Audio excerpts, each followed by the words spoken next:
always wanted to do that. Well, I do it every time because I can. Yeah. We're just waiting for the live streaming to start, and then so just remember your wise words will be beamed around the world. Somebody in Greenland could be watching. Yeah. Kia ora koutou. If you would all like to join me for our opening karakia.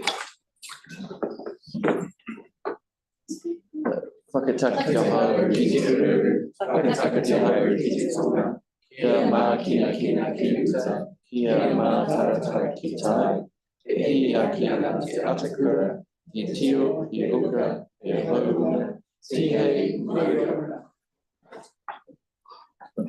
Tēnā koutou katoa. Hi, Greg.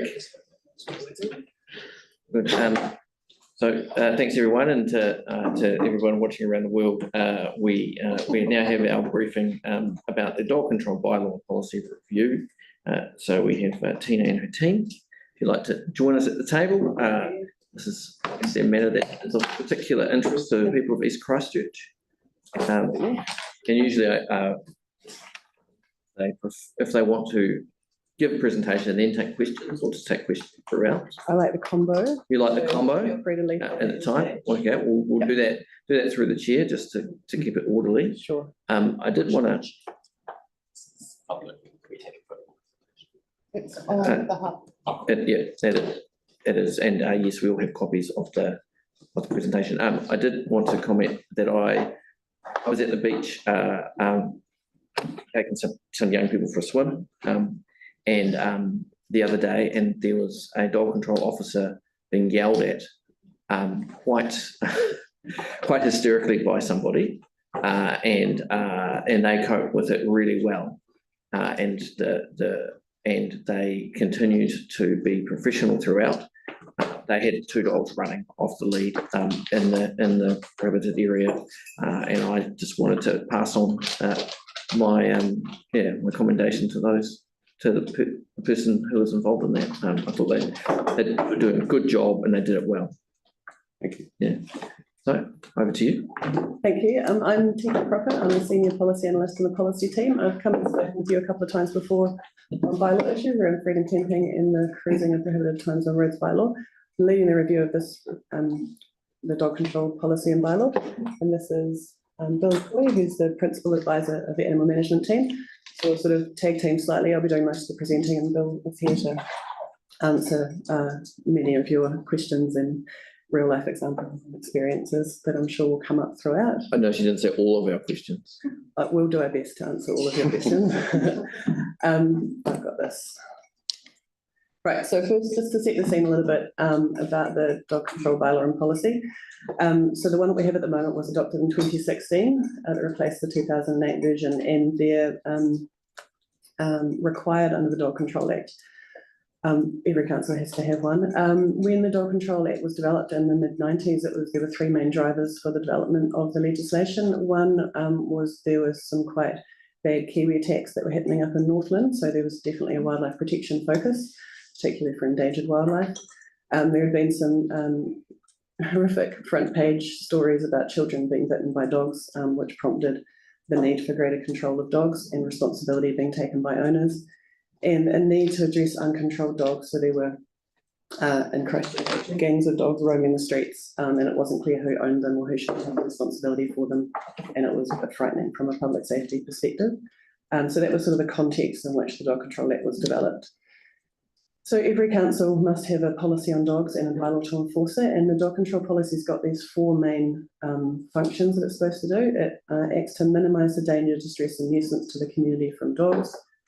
It helps us to stop having dogs uncontrolled in public places, and it helps to protect people and especially children, not just from attack but from fear of attack or intimidation. That's quite an important one around protecting some of our public spaces from people that might be scared of dogs.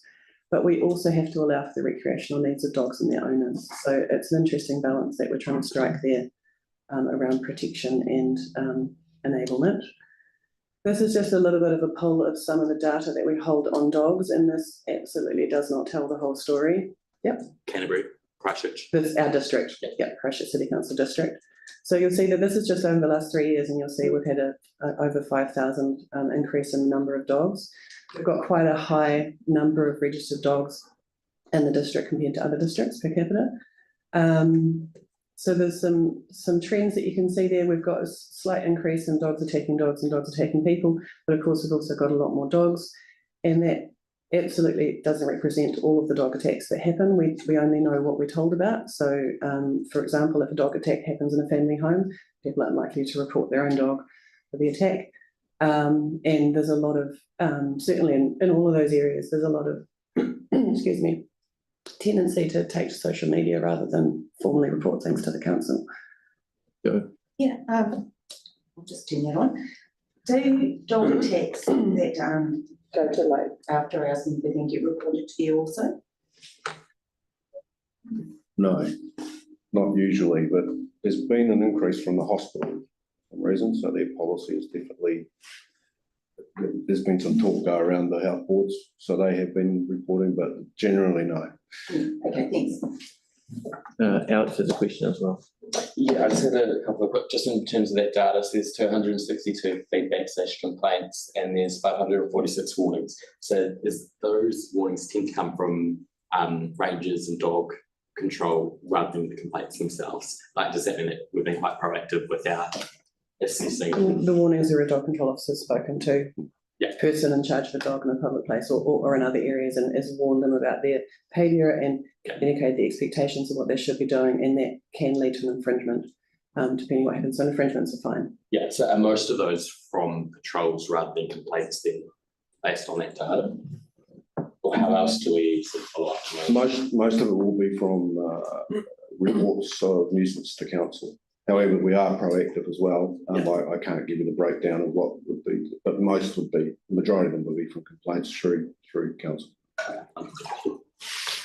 And of course, the feedback and complaints can be positive and negative, Yes. and cover a whole range of different issues. But we just, pop that in there just to give you a bit of a broad brush around the situation in the district.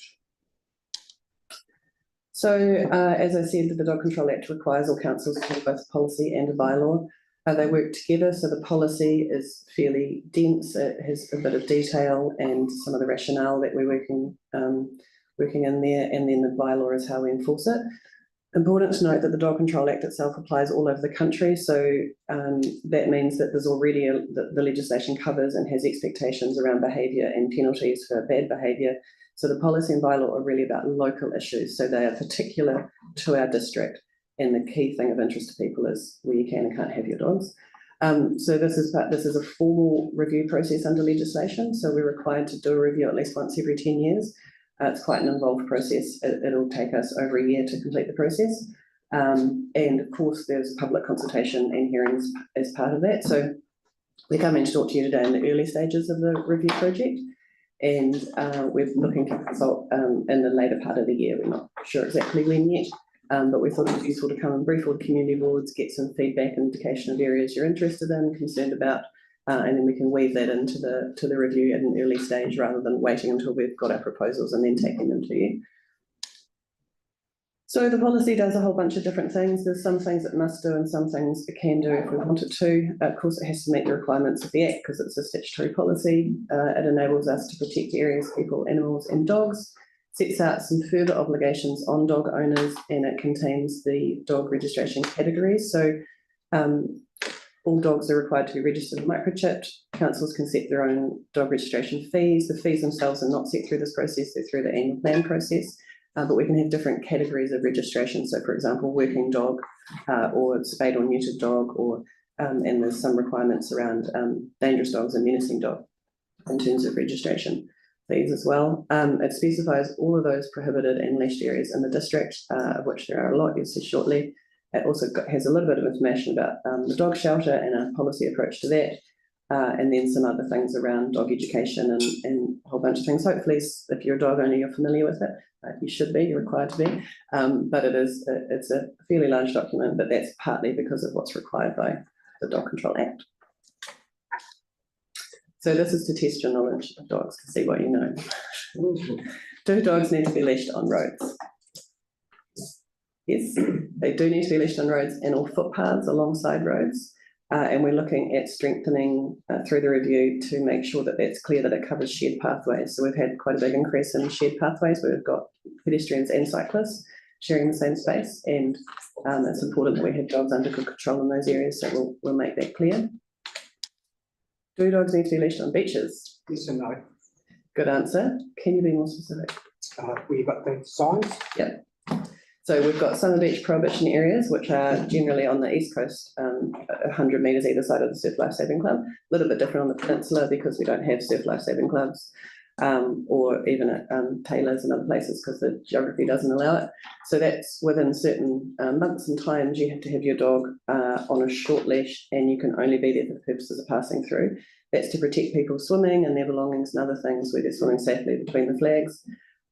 So rather than getting people to walk off the beach with their dog and then go along the road and come back, you can walk through the area. You've got to have your dog on a short leash. The other time where we have a requirement on beaches is to protect wildlife. There's some key areas, particularly around the peninsula, where dogs are prohibited or where they have to be leashed to protect wildlife. Sorry. Of the issue. Yeah, so that's a wildlife protection. Yeah, so that's something that we're looking at in this review as well. Any other questions? Kelly?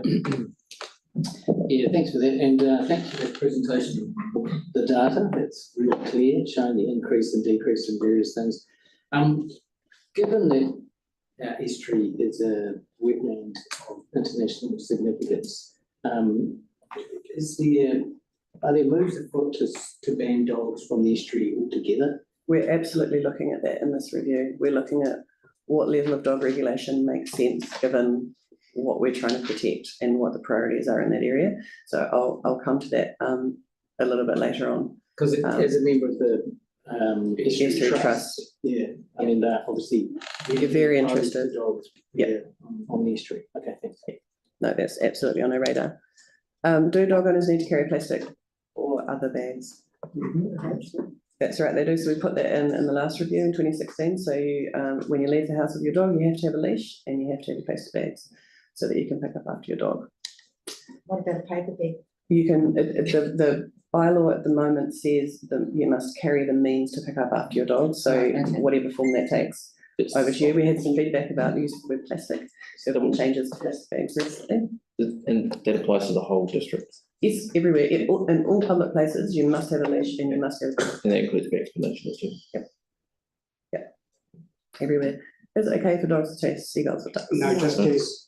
It's not okay for them to chase anything, and they cannot tell the difference between protected wildlife and other wildlife. So you should always keep your dog well controlled near birds. Could you just tell us briefly, when it does chase one, how long it is before they eat again?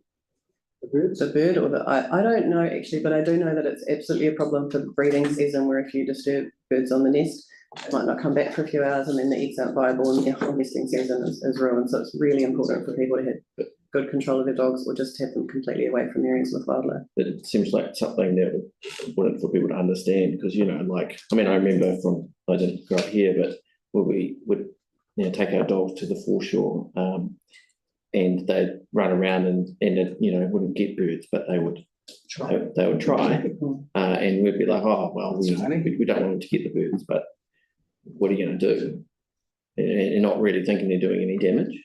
I think that's quite a common perception still, and we do need to work on lifting that level of public education to understand that it can be really harmful. I've only known 2 weeks. What does under effective control mean? 3 elements to this. Pop quiz, so jump in if you've got answers. Oh, that's nice. That's actually one of my questions. So you need to know where your dog is and what it's doing. You need to make sure it's not creating a nuisance to anyone, and it has to be, you have to be close enough to it to bring it quickly to heel. So those are the 3 tests. You've got to see it, know what it's doing, call it if it's up to no good, or you know, interacting with another dog, or you know, all sorts of things can go wrong. And it can't create a nuisance. And nuisance is quite broad. That's to wildlife, to other people, to other dogs.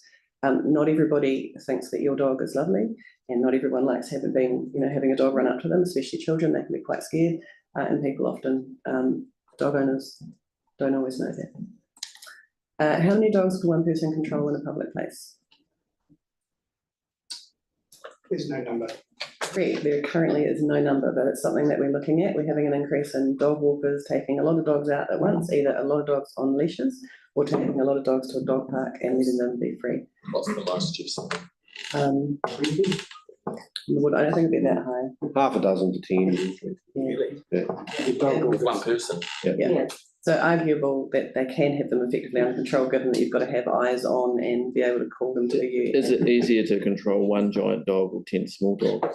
Well, I'm sure that's a great debate you could have. Right, sorry, that was disorder from the chair. So if you are a dog owner, I hope you've seen this map before. So this is our interactive map, not on this slide, but on the website. So this shows all of the areas in the district where we have dog restrictions in place. So there are 155 specified areas where dogs must be leashed or where they're prohibited, and some bits of land have a combo where part of it might be prohibited and part of it's leashed, or part of it's leashed but part of it is there's nothing that we need to protect, so it's under effective control. We've got 3 general prohibited categories where dogs are prohibited at all times. That's all council playgrounds, all council skate parks and all council paddling pools. 3 general leash category areas, as we said before, that's the road and footpath, and cemeteries and memorial areas, and slipways and boat ramp areas, because there are cars manoeuvring. So all of those are set out in detail in the policy, and we'll be reviewing them as part of this process. Yes. Sorry, so in terms of those 3 prohibited areas, it's on the map and it's in the bylaw. Is it clearly stated on the website, just like a summary, like no playgrounds, no? Is that on? It is on there. It's not, all of those areas for the general prohibited ones aren't on the map because it would be extensive, to map all roads. The 3 are on the website and easy to see. They are, yes, and in all playgrounds, you'll see the no dog sign there. Thank you. So these are some of the key areas of interest and change for this review. So as Carly said earlier, the Avon Heathcote Estuary is part of what we're looking at. So at the moment, actually, if I go back to that slide, you can't really see, they're just big blobs. But I mean, I know I've sent you memos previously in the last year or so about the particular restrictions around the estuary. So the approach from last time was to focus on particular high priority areas of concern. Now there's increasing pressure to prohibit more broadly. We've had it suggested it should be from South Shore right round to Shag Rock. So we're weighing up and looking at and talking to people about what level of regulation might make sense for that area. Be really interested in your feedback and views on what we should do. Should we prohibit entirely? Should we expand the high priority area? Are there key areas that are more important than others?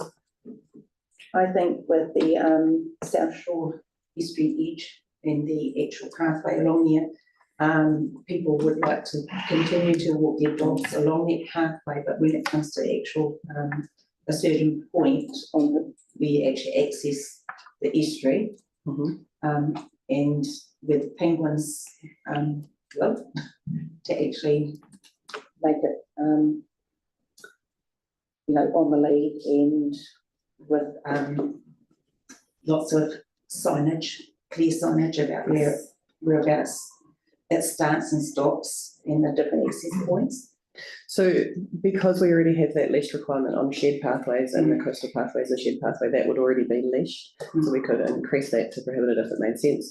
I'm not sure that it would if we're talking protection of birds, because there's already people in movement and things happening anyway. And if they're already on a leash, then they're not straying off the pathway into the foreshore area. There's just a lot of concern about the tip of South Shore and the godwits and the birds that touch in there. So South Shore's been a difficult area for us to get the right level of protection over and to communicate it in a way that's clear, because you've got, shifting things, and wherever you put signs, the sand moves, and so that's been a challenge. So do you think it would make sense to prohibit around the whole of the point? Not the whole of the point, because there are people that actually enjoy their dog right at the point where the beach comes around, but it's and they're very, very good dog owners that I know that their dogs are obedient and they go to So we have to regulate for everybody, not just for the, Yeah. and also people often travel to take their dogs for walks, so it's not just about responding to Yeah, it's local. about finding a balance, needs. isn't it? It is absolutely Yes. about finding a Yes. balance, yeah. Yeah, and the other thing with the red zone, there have been calls for dog parks in the red zone. Yes. And that would be a good time to actually have a look and see which areas. Do you mean the red zone around the side of the estuary or? No, the red broadly? zone, border, Yeah. border areas, there's Yeah. a lot of dog walkers that go all the way through like Dallington and Avondale, through Burwood. And I know there's, at the moment, there's a little makeshift, dog park down Admiral's Way, just behind your Brighton here. Mhm. And they would really love to actually retain usage of a dog park down here. Mhm. Yeah, thanks. Yes, well, following on from Joe, my personal view is that we should have more areas where people can let their dogs free, but we need more restrictions on areas that are ecologically sensitive, and that, for me, that includes the tip of South Shore. That, I think and there are a number of other threats, not just dogs, to those birds, that the board should be mindful of, but, we've got a really ecologically sensitive wetlands and estuary there that we need to protect. Thank you. The residential red zone is of course something we're looking at. When we did the review last time in 2016, most of that land wasn't with the council. It's since all been transferred back into management. So there's a lot of question marks about how that land will be used in the future. Interestingly, because of this review, and because it's a big process, once we put the level of regulation in, it's kind of locked in for a while. So we need to do what we can to future-proof it or anticipate or, do what we can to understand the red zone. Taking a wildlife protection focus, we might put more protection in around, associated with all the waterway areas where we've got regenerating wetlands and things, but how we map that and how we sign it on site and how we communicate it is all a challenge. So still working through trying to understand what's appropriate there. Keen if you've got any feedback or suggestions. So this process doesn't really create dog parks as such. That's more of a parks planning process. So this is just to do with the level of regulation that we apply to different bits of land. I guess from a bigger picture policy making, like if we're saying on one hand that we want to put in place more restrictions, but from the board perspective, we need to be talking about what are we going to provide if there are people who have a loss of freedom, is not the right word, but if dogs experience a loss of exercise. Referring to point 4 of the Dog Control Act, which says that we had to allow the recreational needs of dogs. The recreational needs of dogs and their owners, yes. Yeah, and so there's interesting research that's been done around dog owners and what their preferences are and whether people, would rather walk on open areas with grass and things, or whether they'd rather walk on hard surfaces, particularly in winter, whether they drive across town to take their dog for walks, whether they only walk their dog in their immediate neighbourhood. So that just shows us that there's a lot of different approaches that different people take, and again, it's that word balance. So we don't want to have things too prohibitive in an area if it means those people living there drive far away, but we also don't want to allow dogs in the area that's sensitive. So it's part of the challenge. So the third point there is for drainage basins and new engineered wetlands. So you'll know that we've put massive development into stormwater retention basins and developing or restoring wetland areas. Those areas are open to the public largely. The example here is Te Kuru, which is 14 kilometres of walking and cycling tracks. And already people are taking their dogs there because it's open to the public, but it's because it has developed after the last time we did the bylaw policy. It's under effective control. So that's the default on all publicly accessible land. If it's not leashed or prohibited, it's under effective control. But we're getting some conflict in the community about expectations in those areas. Should people always have their dog on a leash? Should they be allowed to run around because there's no restrictions? should some grassed areas be different to pathways, should be different to wet areas? So that's something that we're having to work through as well as part of this review, is what makes sense, how do we communicate it to people? Can we get some standard rules so that it's not confusing every time you go somewhere different? So that's another challenge that we're working on. Other issues that we're looking at are the being in charge of multiple dogs in public places. Should we define what a short leash is? Lots of people have got the retractable leashes. Sometimes their dogs are quite far away, and the long leash can actually be a bit of a hazard for other users of public spaces. There's a whole bunch of different issues, and of course we'll be reviewing all the different areas, talking to all the boards and getting all of the issues and concerns, looking at how we can kind of improve and update the bylaw and policy.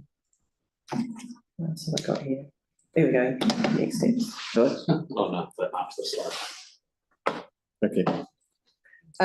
So we have to, as part of this process in the Dog Control Act, notify every registered dog owner. There are over 42,000 dogs, so there's a lot of people we have to directly notify, and we have to also consult the wider public as well. So it's quite a big task just meeting that legislative requirement of consultation.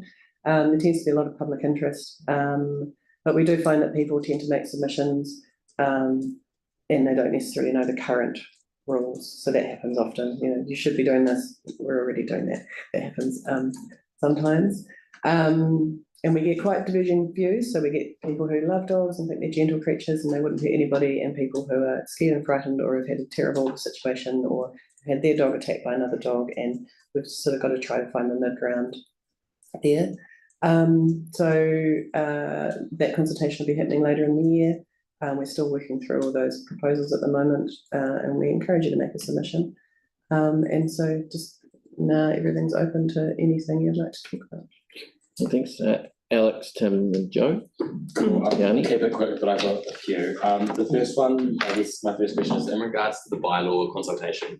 Is it asking for specifics on the bylaws itself, or how we, for example, signs and stuff like that? If someone wants more signs communicating what the bylaws actually mean, is that the process through the consultation period for the bylaw review to raise those concerns about how we communicate what, for example, under effective control means, or where we need to put signs? Is that the right process, or is it purely on the legislation and we can add the dots? It's on any part of it. So the definition for effective control is in there. The way that we apply the dog regulation blend is in there. So if you want to make some suggestions about signage, then absolutely put that in there. It won't necessarily have an impact on the actual wording of the regulatory stuff. Yeah. It's more of an operational thing that happens afterwards, but it's still good feedback for the council generally to receive. But you can also, if there's an area where you're like, this sign's broken or there's some problem now, don't wait for that. Just let the call centre know, or do a snap. Because I think one of the concerns I've had raised by Waitai 100 residents is what under effective control actually means. We raised a notice motion to get signs at sort of high use parks. I understand you can't do every park, because if you're going to put a sign where under effective control, because it's the whole city. But if you look at QE2, for example, where there are quite a lot of high dog users, when we raised a notice of motion, there were 30 complaints to animal management about dogs in the area, and there were increased dog patrols after that. But because we requested a sign requesting that, just what explains what under effective control actually means, that was declined. So for the community, can they submit on this bylaw in terms of signage as well, or is that not the right method to do so? You can, and it's true, we don't tend to have signage that describes what under effective control means. All dog owners should know an obligation is placed on you as a dog owner to know what the rules are, and it says in the registration documents or something that you should understand the requirements of the Dog Control Act and the Council's Dog Control Policy and Bylaw. So you should know, but there's certainly an educative component to the work that the dog control officers do, going out and talking to people and helping people to understand. Cool. Yeah. So that's my first one. The second one, in regards to consultation, does it like go to vets and get put up on posters at vets? Goes wherever we can get it out to. Vets included. We will make sure they're on our stakeholder list. Okay, Yeah. cool. Can we do that? Do posters tend to go up at, for example, beaches where they've got the signs talking about the prohibited areas? No. Is that something that could be looked at in terms of the consultation period? Because although it goes to 42,000 dog owners, quite a lot of them won't read their emails, but they will, for example, take their dogs for. Yeah, so as with any consultation, the council has to work out the most effective and most cost-effective methods to communicate with people. So given that we've got 155 areas, even an area with one specified thing might have 6 different entry points. Yeah. So we're not likely to put stuff up everywhere, but also it depends on the season, and if it's, raining a lot, then posters won't help us. So we do what we can, but our engagement team is very good at understanding the best methods to get in contact with people. Cool. And my other question was, because we do have to contact 42,000 dog owners, I do understand that, but also it's like an additional thing. Could it perhaps go out with the email that you get once you register your dog that is still open for consultation? Because when is that dog Timing's slightly out. Slightly out, okay. Yeah. But it has been considered if it was. Yeah. Okay, thank you. That's all. Thanks, Alex. Tim? Yeah, thanks. 2 questions. One is on private property. I know there's a number of dogs you are allowed to have limited, but is there any other rules on private property that the legislation covers, for example, access to the front door or something like that? Or does anyone in New Zealand do that? So you're right, there's restrictions in our bylaw for the amount of dogs before you need a licence. So if you want more than 2 dogs, you have to have a licence approved by council, and that will give you the number of dogs that you can have on that property. There are legislative controls around dogs being under effective control on private property with their owner. Also things like barking, causing nuisance for barking and stuff like that. There isn't, part of our responsible owner classification is that you should have dog-free access to your house. It does? Yeah. For the responsible dog owner status, that's a registration category. It's charged, but it's not like When did that come in? Years ago. Years and Yeah, at least since 2008 or before that. Yeah, before 2008. it's only a requirement. So how do you know who has and who hasn't? Will it count if I ring 94189, could you tell me? It comes down to us, proactively, I suppose. If we end up being at the property for whatever reason and we notice it, then we'll pick it up. But we don't go looking for it, to be fair. But what if I see it when I'm delivering stuff and I think that's, like, if any kid in that gate that'd be mauled, can I? But that's sort of. It's only. You have to be responsible dog owner to have more than a certain number of dogs. They're 2 different things. No, So they're responsible not dog owner is a registration category where if you meet certain requirements, which include things like having no offences and paying on time and understanding the rules, then you have a slightly lower dog registration annual fee. The licence to own more than 2 dogs is a separate thing you have to apply for, and that applies to the property. So if you Tim, Alex has a question of clarification. So just clarifying Tim's question before about the dog-free access, that's only for the responsible dog owner classification. So that's rather than a requirement. That's a requirement to get that The classification. Yeah, so not everyone. You still, if it's a dangerous dog, then definitely there's restrictions around dangerous. You have to have free access to the front of the house, but the Act doesn't require that for other dogs. But can I find out, like I'm thinking of what Carter's Road. it would be the reverse. It wouldn't be that you would find out. It would be that you would raise concerns. You would raise a concern, you with make a us, complaint, and the something's dog control happened. officers would. Okay. So if you've gone to a property and you've been rushed at by a dog on a property and you've entered to deliver a parcel, then you feel free to ring up and make that complaint, and then we would investigate that. Okay, that's great. And just a comment, with the amount of infringement notices and things like that, there must be a tiny percentage that people disagree with it because the hearing panels doesn't sit very often. So it must be pretty good stuff doing that. So an infringement offence will come to adjudication to animal management first, to myself and Lionel, and one other staff member. If they don't agree with that, then that's a district court matter because it's an infringement offence, so it won't go to the hearing panel. Yeah. But you're right, we don't have many. It's hardly any, it's probably the third one in 6 months. Yeah, no, we don't have a lot of them. Yeah, well done. Cool. Joe, and then Yanni, and then Okay, so you're Alex, aware of all the communication going on in the last few months with the coastal communities? Yes, I've been involved in it. Okay, will that feed into this process? Yes. Or And do they need to submit again, or will that be taken yes. as? yeah, they will, and I've been working, Lionel and I have been working with them and advising them what they need to do and what they can how to do it. So, and we continue to meet with the combined residents associations and the Estuary Trust. Okay, and is there anything regarding food bags having to be put in rubbish bins? It's already there, they have to dispose of it appropriately, so they can't Because a leave lot it. of the time, there's a whole little tied up bags. Yeah, that's an offence already, so, Yeah.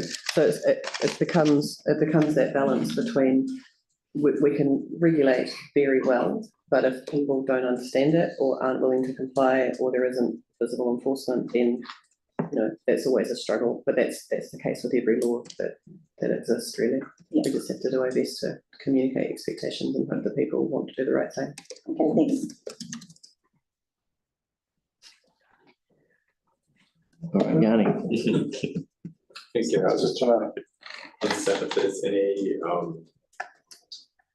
sort of changes to around like picking up on the dog bins, or is that going to get covered in all the dog facilities in the past? No. That's all separate. Yeah, so this is how we regulate dogs. It's not how we resource dog activities and facilities and things. So where does we the will, dog as with last oversight- time, You'd let- absolutely yeah, get answer first. feedback on, you know, that there aren't enough bins, or that we should have more, or that, you know, that's always the case, and we can feed that on to the appropriate operational unit, which is often parks. Yeah, I guess it's They all can be interested in streets. the governance oversight. Like, how do we have governance oversight of like dog parks, the budgets, the income that comes in from the dog fees, how it gets spent, the issues with signage or bins or water? So it's a split. So the dog registration fees can only be spent on dog control activities. So that's the entire budget and funding for the animal management team is dog registration fees. And that's in legislation. We must collect those fees, and they must pay for dog control activities. All of the assets, so dog control parks and all of that, they're all parks assets. So they're all managed through parks. And then, of course, a lot of the regulation is on roads and other things. So we do our best to work across and work together. We do contribute slightly to dog parks, so we have over the years provided things like the agility areas and stuff like that, and all management provided money to go towards that in the past.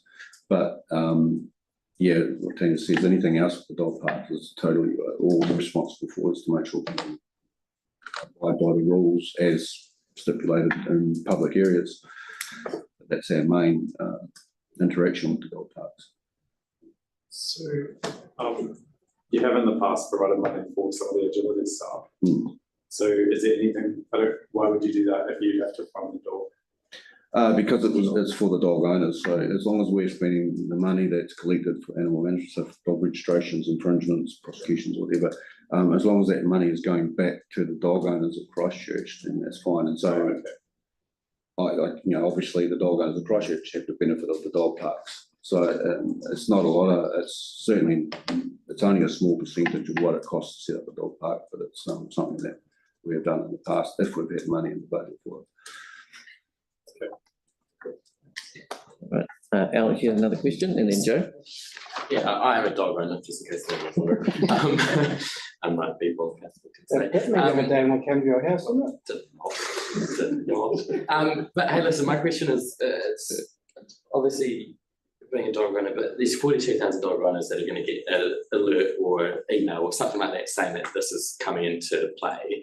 How is there going to be, like, in terms of consultation, what are we doing to make sure that non-dog owners also get a somewhat fair say in the dog control policy? It's just the same approach that we take to any consultation. It's the engagement team, I said before, are really good at what they do. Yeah. They work out the best channels to get in touch with people. There'll be all sorts of different groups. There'll be the kennel club type things. There'll be dog rescue type places. There'll be Spokes Canterbury, which is a cycling thing, the Estuary Trust.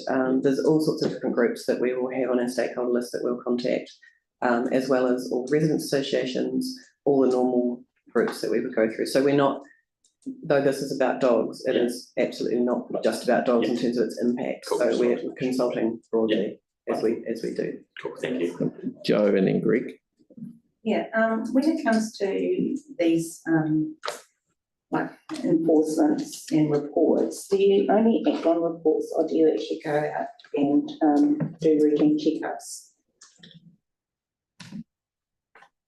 What do you mean by routine checkups? Well, you go, like, for example, you'd actually go to different places around the coastline and Oh, yeah. at different times and have a look and see if there's any incidents happening or, Yeah, so during the summer period, 1st of November to 31st of March, we will do regular patrols of different beaches. But there's so many, you know, and you would have seen our colleague, the chair would have seen our colleague there the other day. That's what that was about, dealing with that man or person with the dogs off leash.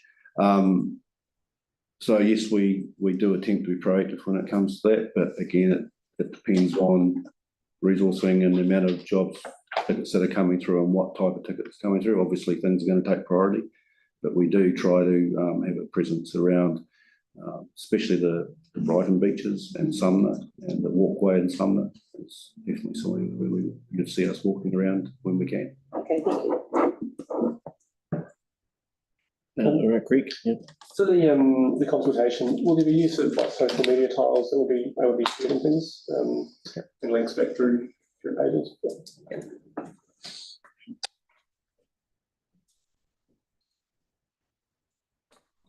Just want to say thank you. It's very insightful briefing. We've had quite a lot of concerns raised, so it's good to. Thanks for having us along. Do you just before we finish, do you have an estimate of when this is going to go out for consultation? Maybe in September, October, something like that. Yeah, so we're working through the process at the moment across staff and particularly all the different land managers and council from different parts of parks and things. And of course the animal management team is the owner of the bylaw and policy. So there's quite a big process and we have to meet certain requirements under the legislation in terms of analysis and documentation and things. So that's all part of this process and we work with legal as well. So it's a cross-council project. All right, well, thank you very much for your thorough briefing and assume you're happy for us to send through any questions or anything we might have. Yeah, and suggestions or feedback that you get from people is all helpful. We'll take any submissions once we've formed the proposals, but anything before that will help us feed into what we're proposing. So it's all really helpful. But absolutely make a submission if you agree or disagree with what we're proposing. It's always helpful to have submissions and support too if we're on the right track. Right, thank you very much. Thank you for having us. Thanks. Thank you. Right, well, Just have to go. so that's